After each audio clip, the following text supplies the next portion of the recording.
พี่น้อยเนาะถ้าภาพมาตอนเช้าเนาะตะเวนยังบ่ทันขึ้นลูกสาวก็ให้หิวข้าวแต่เช้าพี่น้อยเนาะ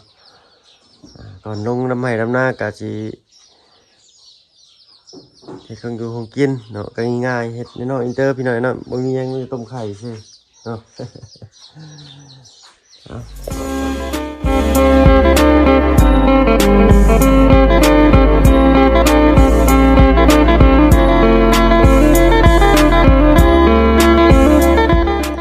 กับทักทายสบายดีพ่อแม่พี่น้องหมู่เพื่อนกันเบิดผู้ทุกคนเนาะบ่ว่าฝั่งไทยฝั่งลาว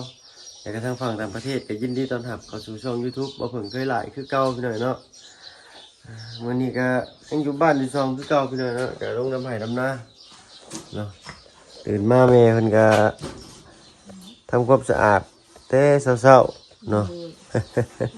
เฮ็ดได้พี่น้อยเนาะเอาของเพิ่นมาก็ต้องรักษาให้เพิ่นพี่น้อยเนาะก็เสียไปส่งคืนเพิ่นพี่น้อยเนาะเพิ่นได้คืนจักเพิ่นสิให้ไผกับฮู้คือกันพี่น้อยเนาะราซิเมนทั้งป้าเพิ่นบอกพี่น้อยเนาะคือเก่าพี่น้อยเนาะดังไฟนี่ก็ต้มไข่ลูกก่อนเดี๋ยวบอกเห็นดังไฟถึงยังหมดแล้วอยู่เนาะถ่ายแป๊บนึงนะลูกเด้อเลยพ่อแม่เป็นบุกล้าขึ้นมานอนเทือนกับลูกพี่เลยเนาะตอนนี้ก็เลยนอนอยู่ทางเทือนป้าพุ่นระวังมาเพิ่งมาอยู่เพื่อนกันเลย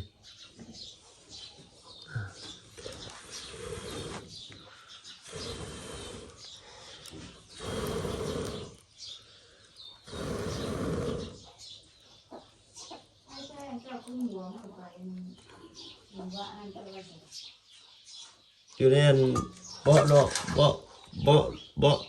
าะเจียลูกกันเลยอยู่ในก็พุดทุ่งชิบมันนะ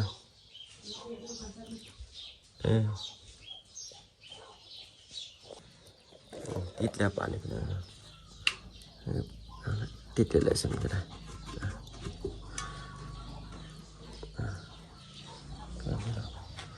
ต้มไข่4 ฟอง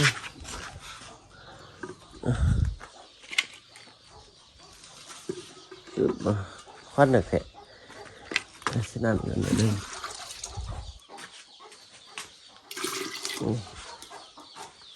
เสียงไก่กับแซวอยู่พี่หน่อยเนาะไก่ป้าเตอร์ดอกพี่หน่อยเนาะไก่ลุงเตอร์เพิ่นใส่เกลือหน่อยหนึ่งด้วยเนาะจังว่าบุตรเลยแล้วแต่เพราะว่ามันจะปอกง่ายป่ะคนน่ะ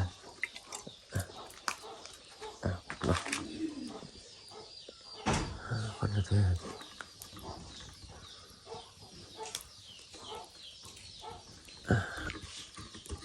ใช่รู้ละหิวหรือเปล่าแต่เศร้าบุญเนาะใช่เลยสวัสดีป้าลุงไหมสวัสดีพ่อนะลูกเห็นทั้งเมย์เพิ่นก็ทำความสะอาดแต่เช้าพี่หน่อยเนาะทำความสะอาดให้เพิ่นก่อน เดี๋ยวเพราะว่าเขาจะเอากลับไปคืนเพิ่นเนาะก็บ่ได้ใช้มีทางไผได้เนาะเดี๋ยวน่าจะเป็นผู้โชคดีต่อไปเนาะเนาะอันน่าจะเป็นเพิ่นแหละตั้งน้องป้าเพิ่นคือเก่าบ่พี่หน่อยเนาะเพิ่นว่าอยากได้ของเพิ่นคืนเนาะว่าเพิ่นไปเฮ็ดผิดใจเพิ่นบ่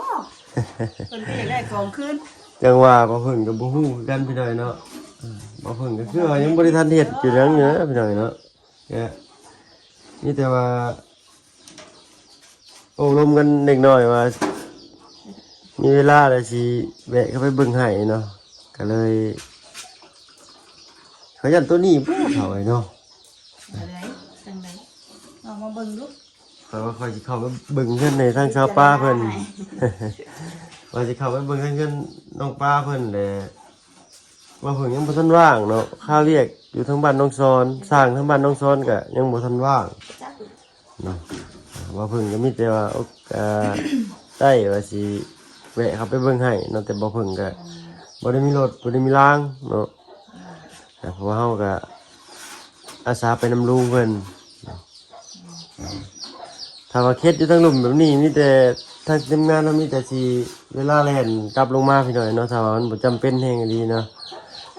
ก็คือว่าแล้วเนาะเขาก็ใส่รถลุงแน่เอาลงรถไปบอก เลยว่าสิให้น้องช้อนพาไปก็โอ้มันก็ใกล้หลายพี่น้อยเนาะน้องช้อนก็เริ่ม 3-4 โมงอยู่คนละบ้านเนาะก็เลยแบบว่าเพิ่นอยากได้สร้างที่เฮ็ดเทือนน้องช้อนเนาะสร้างเทือนน้องช้อนพอด ยังบ่ว่างบอก ยังบ่ว่างเพิ่นรับงาน2งานเด้มีเฮือนเพิ่นน้องนางน้อยที่ทางบ่บุญสารวัตรเพิ่นเป็นคนรับผิดชอบเนาะแล้วก็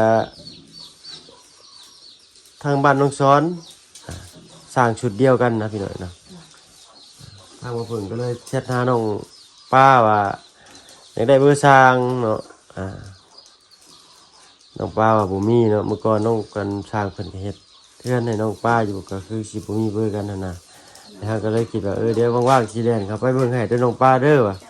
ทางน้องป้าเพิ่นก็เลยว่าโดยอ้ายทางเฮาก็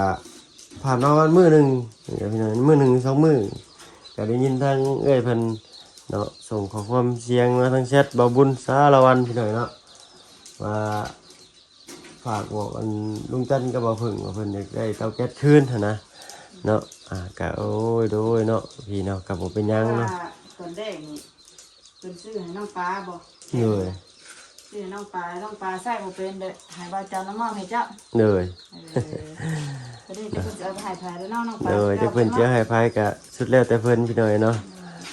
เฮาก็ยังบ่ได้ค่อยได้ใช้หลายดอกพี่น้อยเนาะ ว่าแล้วสิให้เติมแก๊สให้พ่อไปจักใส่ไปได้เนาะสบาย สบายดีเนาะสบายดีดึกล่ะตาจื้มแล้วว่าเดาจะหน่อย ใส่ไปได้น้อยนึงเนาะแต่ว่าเพิ่นสิให้เติมให้ก็เติมได้เนาะเฮ้ย เด้อ เดี๋ยวได้ใส่เป็นโทษเพิ่นเด้อ เพิ่นน้องก่อนยังหลายบ่ ใส่ไปอยู่หักบ่ลายดอกน้อยใส่บางเทื่อต้มข้าวให้ลูก เด้อ กับเฮ็ดอยู่เฮ็ดกินเด็กๆน้อยๆเนี่ยบ่ลายดอก เด้อ เป็นใส่งานหนักแน่ก็คือเป็นเพื่อนป้า เพราะว่าทั้งชาวนางเพิ่นก็ลงไปเฮ็ดกับข้าวกับน้ำไปกินไปอยากอยู่เฮือนปาเตอร์พี่น้อยนะช่วงที่ว่าเพิ่งเดินทางขึ้นไปเฮ็ดเวียกเฮ็ดงานก็เพิ่นก็บ่กล้าอยู่คนเดียวเนาะมีแต่ขึ้นมาเปิดไฟไว้ เอาวันนั้นอยู่กับลูกสองคนคนเมาอ่ะมาดึงประตู ฮะ ห้องถามป้าบ่กับบ่มีไผปะมาเฮาซิเซลบัดนี้ ฮะ เพิ่นก็ว่าบ่แม่นนะถ้าป้านี่มาบ่เฮาอ่ะ เด้อ คนเมาเด้ เขาอยู่บ่มื้อนั้น ถึงนี่แต่อยู่จะไปซ่อมรถ อืม จะไปซ่อมรถกับมันหัวแรงๆอยู่ฝาเด้อข่อยก็บ่กล้าออกมาเบิ่งนะ เด้อ บ่กล้าออกมาเบิ่งเลยตอนแรกพอดีลุงเตอร์เพิ่นขึ้นมาจับไก่เขาก็กล้าออกมาเบิ่งบัด อืม โอ้ยบ่ะ ถามลุงเตอร์ไผบ่ อันนี้ได้ยินเสียงรถลุงเตอร์แล้วกล้าออกมาเบิ่งตอนแรกบ่กล้าออกมาบัดออกมาเบิ่งเหมือนว่าคนเมาเสียสายเสียขัวอยู่แม่นเนาะว่ะ เบิ่งว่าแน่เนาะเดี๋ยวว่าเบิ่งก่อนขึ้นไปซื้อโพดรอบนี้ก็สิหาซื้อก้อนประตูดีๆเนี่ยนะมาปิดไว้ก่อนพี่น้องเนาะเพื่อว่าแม่น้องอีเตอร์อยากขึ้นมาอยู่เฮือนน่ะให้ล็อกไว้ดีๆเนาะ นั่นประตูเพิ่นก็ก่อนบ่ค่อยดีได้อนะ เด้อย่ านบ่ย่านผีสร้างเราพี่น้องนะย่านคนนี่แหละ คนเมาทำไม่ได้เนาะ เดี๋ยวมาเบิ่งเอาเด้อจะเป็นจังไดแน่เด้อ ก็สิประมาณนี้นะพี่น้อยเนาะ ยัง บาทเงินบาทมือนะ นั่นได้อเนาะ ใช่เลยยิงเข้าแต่เสียอยู่ ยัง เท่า ใหม่ นั้น คือเก่าอยู่ปะลุงเลย เดี๋ยวก็ตามสภาพเลยพี่น้อยเนาะเพราะว่าเฮาก็บ่ค่อยได้ใช้เนาะ ใหม่อยู่นี่เยี่ยมอ่อนอยู่ มีแต่ทั้งแม่น้องอินเตอร์เพิ่นก็เวลามีแต่ฝุ่นเกาะแม่น้องอินเตอร์ก็มาถูตลอดอยู่ดอกเนาะพี่น้องเฮาก็บ่จักสิรักษาได้เลยพี่น้อยเนาะเพื่อนชาติก็พอแต่ซำนี้ ฝ่าฝน ข้าหัวอยู่ ฝ่าฝนหัวใส่ก็ขอโทษขออภัยทำเวลาเนาะเนาะและเฮาก็สิ ที่เพิ่นเอาไป หากินข้าวกินน้ำก่อนพี่น้อยเนาะ ให้ลงหน้าได้ลงดำหน้าได้ป้าลงดำไปจักบัน แล้วเฮาก็7 โมงพี่น้อยเนาะ ทำแก๊สให้เพิ่นก็เด้อ โดยเอากระชั้นเลยข่อยสิเมื่อเอากล้วยมาให้เพิ่นที่มันดงดำนาเลยเนาะอยู่เฮือนป้า เอานะ โดยวันแรกเพิ่นดีและกล้วยที่น้องซ้อนเพิ่นนั้น สนับสนุนน้องสอน โดยที่ ผู้ใหญ่ใจดีทางฝั่งไทยเพิ่นสนับสนุนน้องสอนมาพี่น้อยเนาะเฮาก็ยังบ่ทันได้ขึ้นไปเอาซ้ำมาฮอดหมู่บ้านนี่เนาะตื่นเช้ามาก็ลงดำนาเลยเนาะทางลุงเพิ่นก็ไปธุระเพิ่นเนาะเอามาเปิดใจคุณนาไก่นะเนาะเลยผู้ใดที่มาอัน เครือ 4-5 เครือนี่แหละเนาะมาไทยทางบ่วุ่นวันป่าก็2เครือกล้วย7เครือเนาะ7หรือ6นี่แหละก็เพิ่นก็น่าสิแบ่งไปทางอื่นแน่พี่น้อยเนาะแต่จังได้ก็ขอบุญขอบคุณทั้งพี่ใจดีเพิ่นพี่น้อยเนาะที่ช่วยน้องสอนซื้อกล้วยที่ในราคาที่ดีที่สุดแหละพี่น้อยเนาะก็ได้มาแบ่งชาวบ้านทั้งสองเพิ่นถือว่าโมทนาบุญเนาะหรือว่าทำทานพี่น้อยเนาะโอ้ยถ้าว่าถึกช่วงกันพอเขาหรือว่าเขาพรรษานี่คิดเห็นแต่กล้วยน้องสอนเลย นอนใหญ่ขึ้นเนาะ เลยในกระช่วงที่ห่อข้าวสาบประดินนี่เพิ่นเชียนขายข้าวหรือขายของตามตลาดในหมู่บ้านสินะหลายๆนะเอามาวางขายวีละ5,000 10,000นี่คือสิได้ดีบ่บอกพี่น้อยเนาะใช้เฮยยังหากระเดือดครับกล้วยจังหวะยังบ่ทันได้เบิ่งอยู่พี่น้อยเนาะเจ้ามาบ่ได้สุกบ่ยังก็มันแก่ซื่อๆเอาอันนี้ว่าให้แม่เจ้าแม่เด้อจักดีโดยว่าสิเอามาให้อันทางตู้แม่อยู่พี่น้อยเนาะก็เลยกระทั่งญาติพี่น้องทั้งฝั่งบ้านบ่พึ่งพี่น้อยเนาะแต่ช่วงนี้เวลายังบ่ค่อยมีเนาะแล้วดำนาเพิ่นพอดีมันสุกโอ้ยแล้วดำนาก็เละไปแล้วปานนี้สุกแล้วอาทิ นี่ ตย์นึงซะแล้ว จะแล้วนาพุ่นก็คือสิมื้อนี้แล้วเนาะนาเฮาทำบ้านนี่จะเนมยังบ่ทันสุกเลยจังน้อยบ๊ายบายทำบ๊ายบายเพิ่นสิเป็นบ๊ายบายได้ดิบ๊ายบายเด้อบ๊ายบายเฮ้ยนั่นมาพี่บ๊ายบายบ๊ายบายเด็กเศร้าๆพี่น้อยเนาะปลุกพ่อเพิ่นเด้ยมปะยมข้างอยู่บ่เล็บก็คมซับคือว่าตัดนี่มีเวลาตัดให้อยู่น่ะไปดูไปตัดที่หันป่าเด้อเด้อแค่แล้ว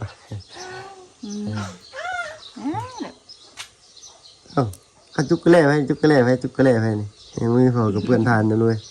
เนาะยังฮะกระเดือกนี่จะสั้นกับทั้งข่อยสีขึ้นเอากล้วยเด้อเอาลงมาไหวที่พี่แล้วเนาะโอเคเราจะลากไปใช้สลิงนี่ได้ขึ้นไปลากเอาทางแก๊สไปเลยเอาไปเลยบ่เด้อนึกว่ามื้อที่เจ้าเดินทางเวลาจังสุดและเห็นว่าฝ่าฝนตกลงมาก่อนจนสนิมขึ้นแบบจีน่าเข้าอีได้เพื่อนลุงผู้เน้นหน้าเน่เนาะเดี๋ยวต้องถามแม่น้องชลินอีกทีหนึ่งก็แล้วกันพี่หน่อยนะเพราะว่าคนว่างบ่สำหรับพี่น้อยนะพวกแหละพบพ่อกันอีกก็อยู่ทางเงินสั้นบ้านซองปะเตอร์พวกแหละเลยอยู่เลยบ่อยู่แล้วใครให้เพื่อนเนาะดีแล้วอันนี้เลยนะสวยกับไข่เหลืองนะลูกนะเด้อไข่บ่ลูกบ่อันว่าหุงข้าวมันเสียสวย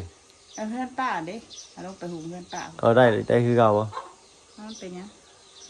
ตอนนั้นคือเสียเหรอใช่หุงหน้ากับหุงกินกับข้าวคือสิทอดให้ลูกแพ้ว่าซั่นแล้วเพิ่นหิวแต่เช้าได้เด้นะ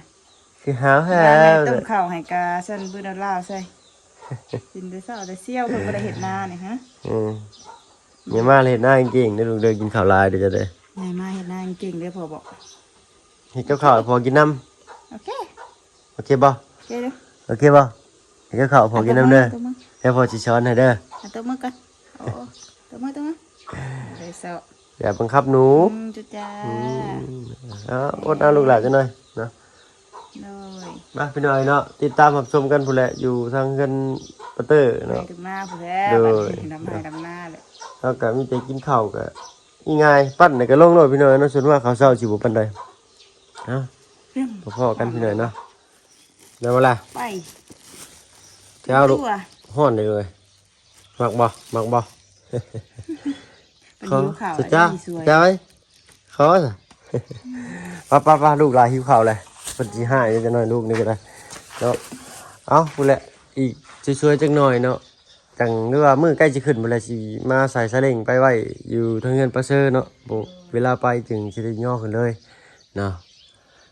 จักทางบ่พึ่งกับจัก พาลูกก็ได้จักว่าเพิ่งปิดใจยังเพิ่นพี่น้อยเนาะสงสัยถ้าว่าเพิ่งบ่ได้ใจดังใจเพิ่นพี่น้อยเนาะที่เฮายังอยู่บ้านน้องช้อนเนาะถ้าว่าเพิ่งก็อาศัยน้ำลุงซื่อพี่น้อยเนาะมีรถบ่มีรางอยากสิไปให้เพิ่นแนวใดถ้าว่าเพิ่งก็อยากไปให้ไว้จุดจ้าดพี่น้อยเนาะแต่เวียกงานก็มีหลายทางเนาะโดยลูกโดย คือกับคือได้ของเพิ่น เลยก็บ่ได้เป็นหยังนะพี่น้อยเนาะ เฮาก็บ่ได้คิดหยังกับเพิ่นหลายพี่น้อยเนาะก็คืนพี่น้อยเนาะก็ขอบคุณเพิ่นคือกันพี่น้อยเนาะที่ใส่มาในระยะหนึง โดยที่เพิ่นให้ใช้มาในระยะหนึ่งพี่น้อยเนาะเฮาก็บ่ได้ใช้ไปหลายดอกพี่น้อยเนาะมีแต่เฮ็ดกับข้าวให้ลูกแล้วก็ ต้มข้าวค่ะ ต้มข้าวโดยแล้วก็เวลาพอเฒ่ามากก็เฮ็ดกับข้าวอยู่พี่น้อยเนาะก็บ่ได้เฮ็ดแปลว่าถึงขั้นชั่วโมง2ชั่วโมงได้พี่น้อยเนาะเฮ็ดแป๊บเดียวเนาะทำปลาเตอร์เพิ่นขึ้นมาเฮ็ดที่พี่ส่วนมากเฮาอยู่บ้านก็มีแต่ลงไปเฮ็ดอยู่เฮ็ดกินอยู่ทางเฮือนปลาเตอร์เพิ่นพี่น้อยเนาะยามให้ยามหน้าเด้เนาะดูไปซะไปเฮ้ยโอเคพอไปแล้วซะ ยืดเจ้า ไปพี่น้องพอกันไปเลยทั้งบ้านสองเฮือนซานปลาเตอร์เนาะ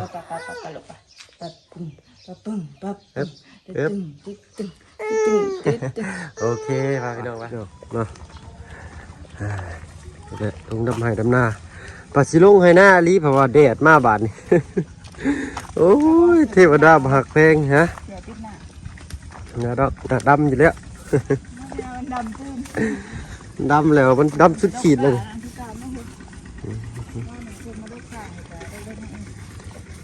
ได้ข้าวต้มไข่ไปสู่ป้าพี่น้อยเนาะ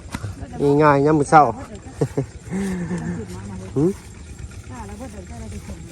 เนี่ยลายมัดฝุ่นว่าสิไปดูกระเดยแล้วก็มีเครื่องดื่มไปสู่ป้ากินเนาะกับลุงได้ใช่ไหมครับ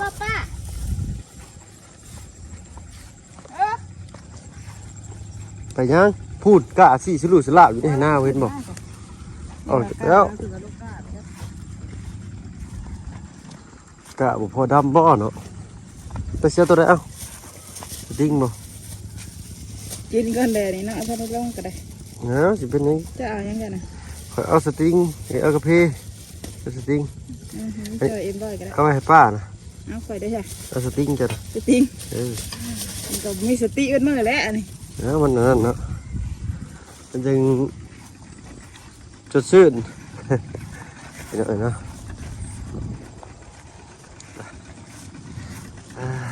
ภาพบรรยากาศยามหน้าพี่น้อยเนาะ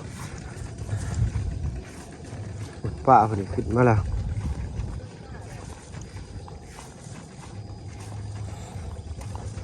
เนี่ยขึ้นไว้ดิให้นี่เนาะมันดำเนี่ยโอ้ฝ้าไปใช้ฝ้าไปใช้เอ้าแล้วเดี๋ยวเอ้าสปอนเซอร์บอกาแฟอยู่ด้วยสบายดีเจ้าสปอนเซอร์นะช่างเบิดเลยคนน่าสิเบิดเจ้านั่นกินอันโลก้าบ่มากินข้าวเนี่ยเอาให้มันลุงมันปั้นแล้วบ่อข้าวนั่นก็ให้เราถือขึ้นมากินแล้วเฮ้ยไปกันท้องฟ้าก็โล่งรีพี่น้อยเนาะมื้อนี้ตามเบิ่งนี่คือฝนสิตกมื้อเช้านี่โอ้ยบ่ตกซ้ำบาดนี่แดดคือพี่น้องเอ้ยเนาะวาสนาบักผึ่งอีกแล้วพี่น้องเนาะ น้าให้นี่เพิ่นดำเพิ่นก็แล้วกอดหมู่พี่น้องเนาะนี่แล้วก่อนหน้าเฮาอีกแล้วเลยได้หน้าเพิ่นนี่เพิ่นเหลือก็ยังเสียงหนึ่งเลยเนาะเหลือตักให้อันนี้1 2 3 4เหลือให้นี่5 6 7ให้ผู้พี่น้องเนาะโอ้7แปลง